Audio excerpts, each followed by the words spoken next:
Em 2021, o perfeito será visto em você.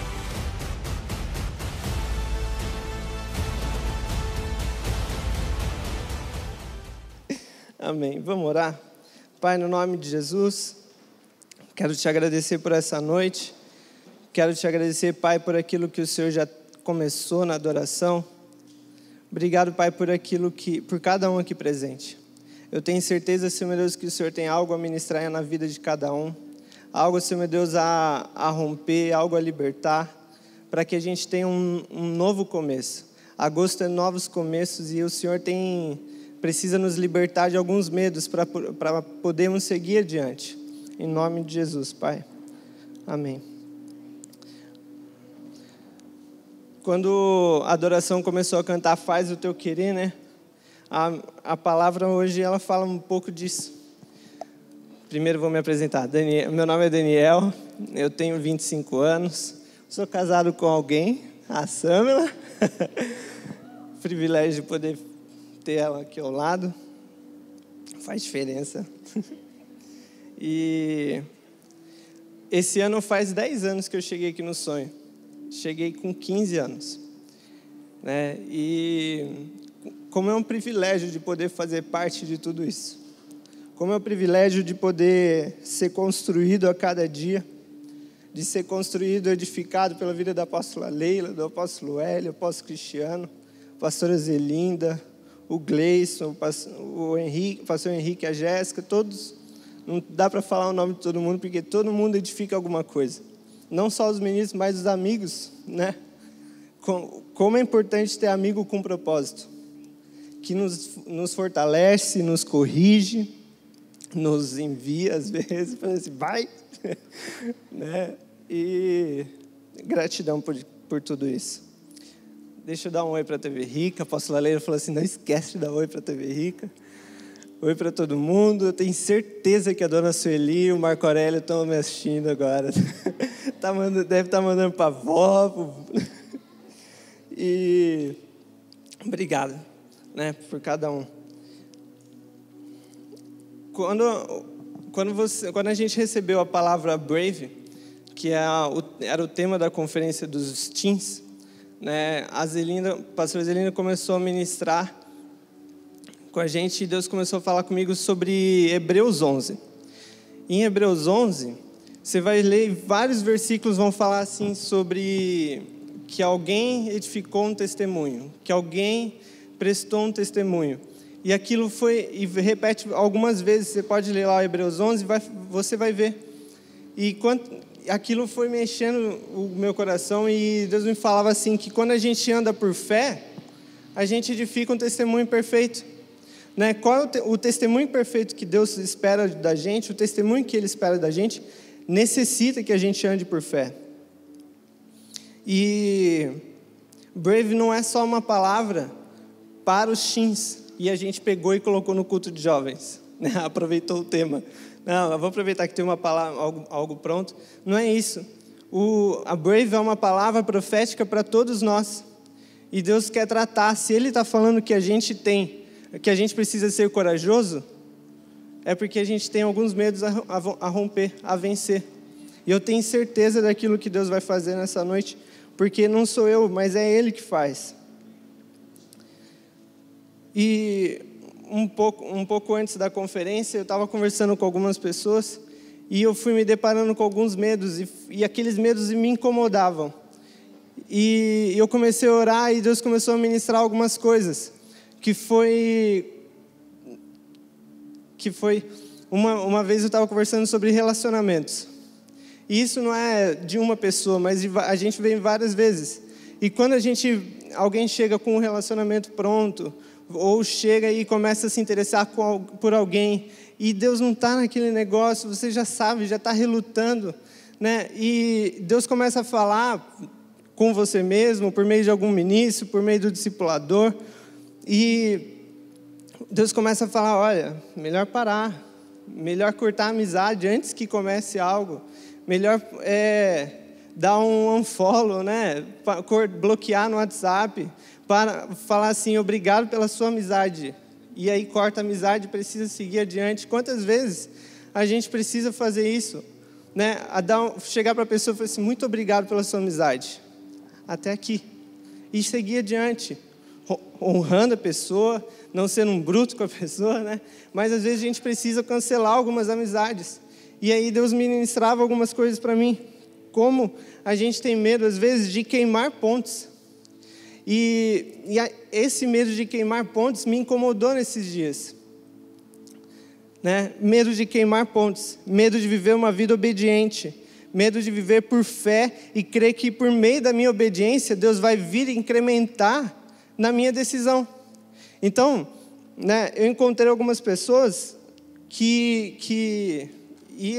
a gente passa por isso de tempo em tempo, medo de dizer não para alguma coisa, para os meus sentimentos, para aquilo que o mundo oferece, né? Medo de dizer não para um relacionamento, medo de dizer não para uma amizade, medo de queimar pontes. E aí, e isso é normal, porque normalmente quando a gente vive alguma coisa pela primeira vez, a gente fica inseguro, né? Aquela palavrinha, e se? Mas e se? E se eu falar não para aquela menina ou para aquele menino? E aí, daqui a pouco eu vou lembrar dele, vou começar a sentir alguma coisa. Mas e se eu falar não para essa amizade e eu ficar sozinho? Sabe? Algumas coisas assim, mas e se? A gente fica nessa luta com Deus e com certeza Deus responde aquilo que a nossa obediência, né? Então, e não tem como vencer isso sozinho, muitas das vezes. A gente precisa abrir, a gente precisa trazer a luz, a gente precisa que a paternidade é alguém que já passou por isso e pode te conduzir, vamos por aqui, vamos por ali, né? A Sam, ela conta o testemunho dela, ela não conseguiria edificar o testemunho que ela edificou sozinha, né? Eu estou falando ela, mas todos vocês, a gente não consegue edificar um testemunho sozinho, a gente precisa de ajuda. E naquelas conversas o Espírito Santo me falava, né? Não tem como essas pessoas queimar as pontes se não for por uma obediência por fé. Não tem como elas queimarem as pontes, serem obedientes, se não for por queimar as pontes e vencer seus medos, se não for por meio dessa obediência. E aí o Espírito Santo me falava, né? Deixa eu tomar uma água. Nossa.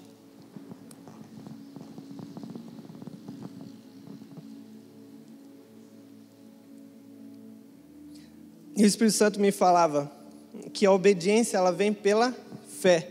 E eu me tinha esquecido, tem um versículo na Bíblia que fala isso. Romanos 1:5. Vou ler só o final. Que a obediência deriva da fé.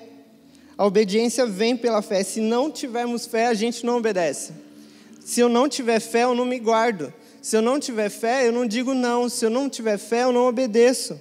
Se eu não tiver fé, eu não vou queimar as pontes e vou encerrar meus relacionamentos, amizades, aquilo que Deus está pedindo da sua vida, né? Eu estou falando alguns exemplos, mas o que Deus pede para você? O que Deus está pedindo para você? Que você precisa abrir mão ou precisa cumprir, né? Se você não tiver fé, você não vai fazer isso. Você não vai concluir aquilo que Deus tem para a sua vida. Eu preciso obedecer por fé. E aí a questão de Deus incrementar nas minhas decisões, né? Deus me deu um paralelo com as primícias. Quem não sabe, a Bíblia fala sobre 3 pilares nas nossas finanças: dízimos, ofertas e primícias. A parte das primícias é tudo que vem primeiro na sua vida. O primeiro salário, o primeiro aumento, né? A diferença do aumento, o primeiro salário do ano, a primeira vez que você monta um negócio, vende algum produto, e o primeiro produto, o primeiro mês, sei lá, você estabelece uma primícia diante de Deus. Isso aqui é uma primícia. Por quê? Você está falando que Deus está em primeiro lugar na sua vida, né? Então, se você coloca Deus em primeiro lugar na sua vida, com certeza a revelação da primícia vai fazer sentido para você, no seu dia a dia. E como no dia a dia? Através das suas decisões. Todas as decisões que você tomar vai ser através desse pensamento que Deus é o primeiro lugar na minha vida. E aí você vai guiar, né? e se eu coloco Deus em primeiro lugar na minha vida, Ele incrementa. Ele incrementa nas minhas decisões. Então, como? Se eu falo não para uma amizade, com certeza Deus vai colocar outras na sua vida. Se eu falo não para um relacionamento, com certeza Deus vai cuidar dessa área na sua vida. Deus vai cuidar também do seu emocional. Eu creio que se você falar não para um relacionamento, o Espírito Santo dentro de você vai fazer com que você saiba administrar seus sentimentos, diminuir a sua alma, né? Colocá-la no lugar dela. Eu tenho certeza disso. Não só por ouvir falar, mas por viver isso. A gente vive por amizade, por relacionamento, a gente vê isso acontecer. E Deus incrementa nas minhas decisões. E um parênteses aqui. O apóstolo Cristiano falou esses dias no podcast. Aqui na casa a gente tem Na Mesa Podcast. Quem não ouviu, jovens, por favor, escuta, assista esse podcast. Chama Na Mesa Podcast, no Spotify, qualquer plataforma de podcast aí você vai encontrar. E também no YouTube da Ifata Online. E aí, o apóstolo Cristiano falava assim, eu vou ler para não trocar as palavras. Quando o cara, ou a menina, está em um namoro, em um relacionamento e sabe que o padrão não está legal, ele vai criando um mundo para que ele mesmo acredite naquilo. Ele cria um mundo para que ele acredite, não para os outros acreditar, porque aquilo é importante para ele acreditar. Eu namoro, mas não está dentro do padrão de Deus. Eu namoro, mas está dentro do padrão de Deus. Ele vai mentindo para ele mesmo. Isso vai interferindo diretamente na sua relação com Deus. Você vai mentindo para todo mundo, para você mesmo, mas a sua vida com Deus vai ficando travada, pois você sabe que Ele não tem isso para você. Então, se você obedece aquilo que Deus está te falando, né? Se você segue aquilo que Deus está te falando, Deus vai te responder, porque a fé, ela provoca Deus. Ela provoca Deus e fala assim, o que aquele garoto, o que o Rafael, o que o Guilherme está fazendo? O Guilherme, você está usando uma faixa, Brave, não está? Vocês dois, eu não lembro seu nome, perdão. Bernardo. Vocês dois, você acha que isso que vocês estão fazendo, a menina, olha que legal, mais teens ali usando a Brave. Você acha que isso que vocês estão fazendo não está provocando o Espírito Santo? Ele vai fazer uma coisa na vida de vocês, entende? Então, aquilo que eu faço por fé, Deus responde. Repete assim comigo, por favor. A obediência por fé é a nossa arma de guerra contra o medo. E o Espírito Santo me encheu com essa frase. A obediência pela fé é a nossa arma de guerra contra o medo. Se eu não tiver fé, eu não consigo andar. E Deus responde aquilo que está... Vocês precisam entender que Deus responde aquilo. Cada um está na sua individualidade, mas Deus responde aquilo que você faz por Ele. É a questão do memorial que o pastor estava falando aqui agora. Se a fé é a certeza das coisas que não se veem, o medo nos paralisa, pois não conseguimos enxergar nada sem fé. A fé é o farol em meio à escuridão, né? A gente escuta muito isso. E uma coisa que marcou e me marca, né, até hoje, uma vez a pastora Zelinda, algumas pessoas vão lembrar. Há um bom tempo atrás, acho que uns 5 anos, 6 anos. Ela estava ministrando num templo menor, acho que foi o último culto de jovens que a gente teve lá. Que ela deu uma bronca, falou assim, eu não quero mais culto de jovens no templo menor, eu quero no templo maior, né? Porque ela falava de expansão, ela precisava aumentar, né? De trazer gente. E ela falava assim, o ponto é permanecer. Ela contava uma história de que alguém chegou para ela e falou assim, pastor, eu não estou sentindo nada, eu venho aqui na igreja e eu não ouço a voz de Deus, eu não sinto nada quando estou no culto, eu estou fria, eu estou isso, eu estou aquilo. E a Zelina falou para ela, permaneça porque uma hora o Espírito Santo vai vir e vai quebrar você. Permaneça porque uma hora o Espírito Santo vai vir e vai colocar você na sua posição certinho, né? Permaneça. Porque uma hora você vai ficar rendido àquilo que Deus está fazendo. Mesmo que você não sinta, mesmo que você não perceba nada, não entenda. Só permaneça. Eu pude experimentar disso, de permanecer.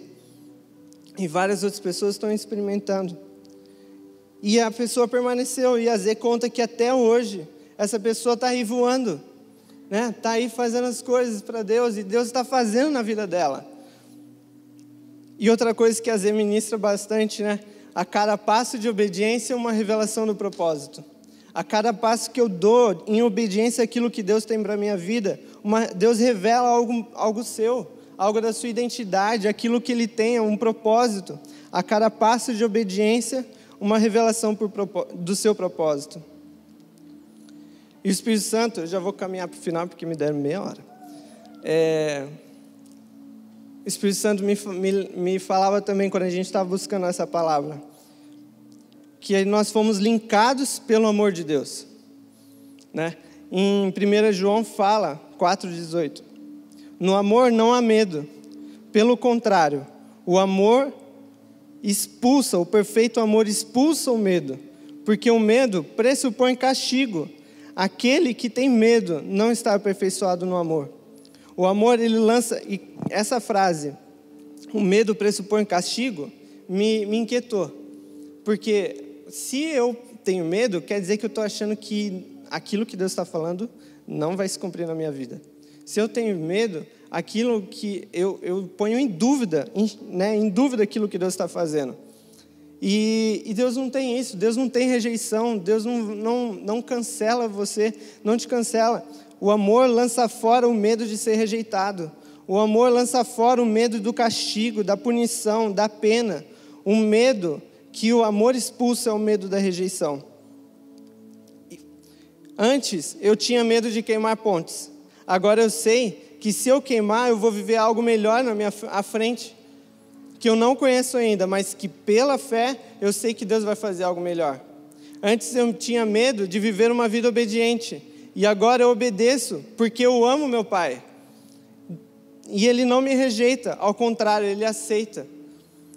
E antes eu tinha medo de viver por fé, de ser esquecido, de ficar sem recompensa, de não participar. Agora eu sei que se eu coloco Ele em primeiro lugar na minha vida, Ele é a minha primícia e Ele vai incrementar em tudo aquilo que eu fizer.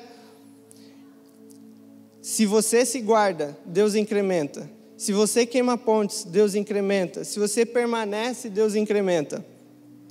E aí, se você tem medo do futuro, o Espírito Santo me falava assim, por que você tem medo do futuro? Se você é responsável por ele. O futuro, como que você tem medo do futuro se você é responsável por ele? Tem um versículo que eu guardo desde quando eu era pequenininho. Salmo 139, 16. Teus olhos me viam o meu embrião, e no teu livro foram registrados todos os meus dias, pré-fixados antes mesmo que um só deles existisse. O que está falando? Que os meus dias já foram fixados, já foram registrados, né? E aí, Deus me deu outra visão, Ana. Deus me deu uma visão de um teto destruído, que eu via pessoas sem teto, que por algum motivo saiu debaixo do teto de Deus e ficou descoberto ou descoberta, sem cobertura. Assim como o filho pródigo, Deus me falou uma coisa, ele saiu, ele decidiu sair, mas ele também decidiu voltar, né? E na visão, Deus estava restaurando o teto de algumas pessoas hoje à noite. E Deus dizia assim, sintam-se protegidos em mim. Deus me dizia hoje, eu os guardo, eu os encontro, eu os cubro. Vocês encontram um Deus de palavras, de promessas, mas também um Deus de realidade, que traz à existência aquilo que não existe e te ativa. Eu sou o futuro de vocês. Sintam-se protegidos em mim. Amém? Amém? E eu via Deus construindo um teto que estava destruído. Se você percebe, pensa que o teto da sua vida está destruído, que você está sem cobertura, Ele reconstrói nessa noite. E que toda vez, agora que chovia, agora nós temos proteção contra o mal. Amém? Amém. Corri? Amém. Vamos colocar de pé, só para orar? Pai, no nome de Jesus, coloca aquilo que você tem medo diante do Senhor. Coloca seus medos diante do Senhor e lembra que não tem como vencer se não abrir, se não trazer a luz, se não compartilhar, se não andar junto. O andar junto é importante para o corpo. Pai, no nome de Jesus, quero te agradecer por essa palavra. Quero te agradecer, Pai, por aquilo que o Senhor vai continuar fazendo na vida de cada um. Que eles possam sair daqui, Pai, ouvindo o Senhor. Que os seus ouvidos sejam destampados para ouvir a voz do Senhor em nome de Jesus. Que o Senhor possa falar no espírito deles todos os dias. E que eles rompam os medos deles, um, a cada passo, com a paternidade, com o Senhor, Pai. O Senhor é real nas nossas vidas. Obrigado por ser real nas nossas vidas. Faça o seu querer, Pai, em nome de Jesus. Amém. Em 2021, o perfeito será visto em você.